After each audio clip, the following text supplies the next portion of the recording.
Going over there to those mountains right there, we're gonna do some barometric pressure sensor tuning. Added this product not too long ago.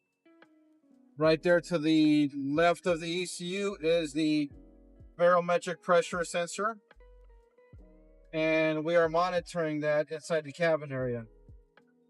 Now, question's probably going to be, is the cabin area going to be a little different? Well, let's find out. We're reading 13.8 right now. Roll the window down, roll it back up, neutralize the pressure. 13.8, still the same.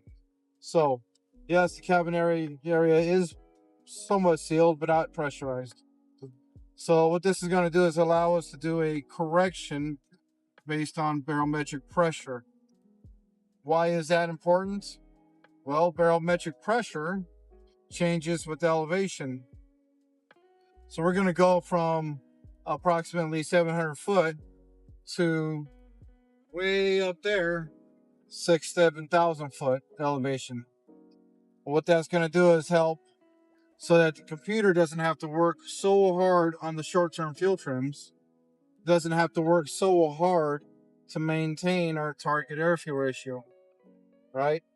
So this is going to help with our overland customers, our customers that like to travel a lot, and they like to go through different elevation changes, as much as 4,000 or 5,000, 6,000 foot. I've had a customer make a 13,000 foot elevation change once.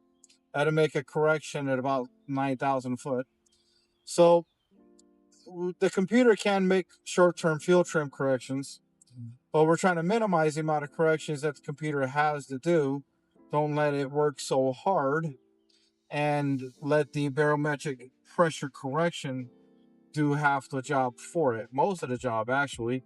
By the time you're done, your correction should be exactly the same at any elevation. So that's what we're working on.